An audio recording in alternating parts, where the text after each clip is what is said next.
Okay, you guys, we're now going to look at exercise 6-2. Again, we're calculating future values.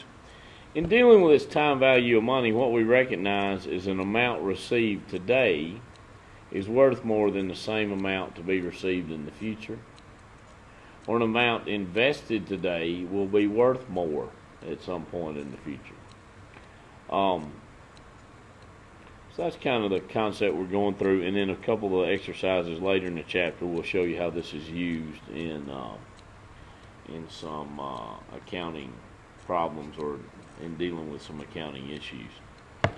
Now the way 6-2 is different. The interest is compounded more often than once a year, meaning it's calculated and added back to the original balance. Now it says determine the future value of $10,000 under each of the following set of assumptions. So our amount invested is $10,000 on all three of these. All right, let's first this time go to the number of periods. Period invested 10 years. Interest is compounded semi-annually.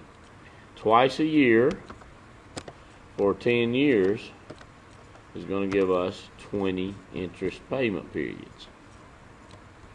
Okay, now the interest rate is 10% for a year. Notice that says annual rate. If we're paying interest every 6 months, though, the interest rate is 10% for a year, so equals 0.1 for a year. What is it for a half a year? Well, we divide that by 2. We get 5% for a half a year. I hope that makes sense.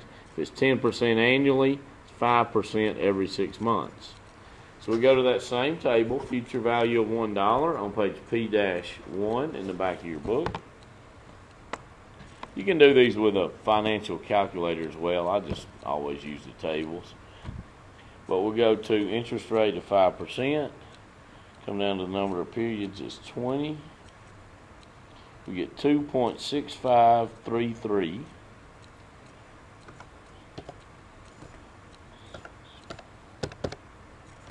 And then we're going to multiply by our amount invested.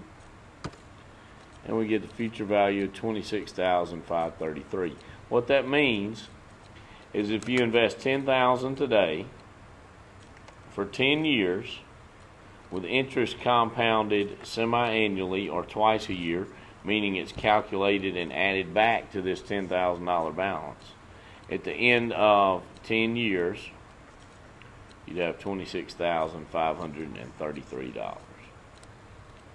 So as an investor, the more often the interest is compounded, meaning calculated and added back to the balance, the more your return, because that gives you a larger principal balance for the next period's interest to be calculated on. Okay, the second situation, we're dealing with 5 years. But interest is compounded quarterly, so 5 years times 4 times per year gives us 20 periods again. Okay, if it's 12% annually, we'll divide that by 4, so it equals 0.12 divided by, that's 12% for a year. How much is it per quarter? Well, we would divide that by 4 to get the amount per quarter, which is going to be 3%. So we'll come to our 3% column, come down to 20 periods. We get 1.80611.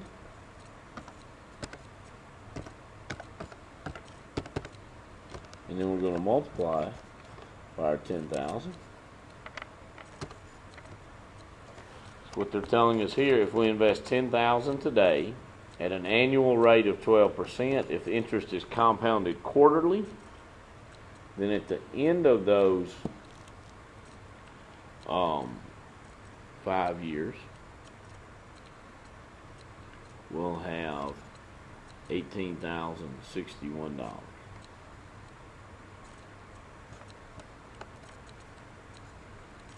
Okay, number 3. Period invested is 30 months. Interest is compounded monthly, so our number of periods would be 30.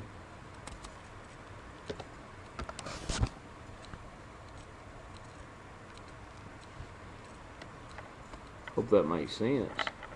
It's 30 months and it's compounded monthly, meaning the interest is calculated every month and added back to the balance.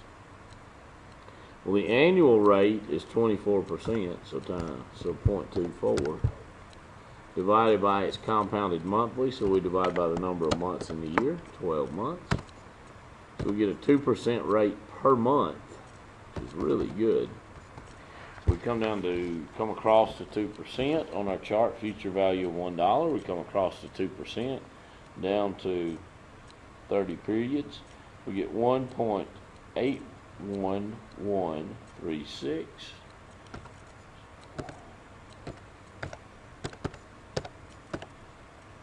And then we'll multiply by our 10,000.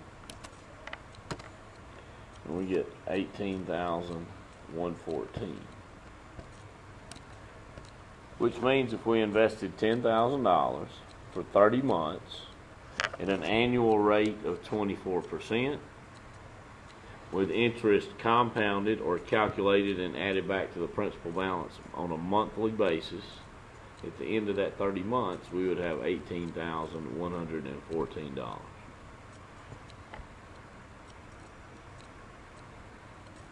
Okay, I think after working this one with me, you shouldn't have any trouble with exercise 6.2 on the Connect Plus site. If you do, please be in touch. Thanks.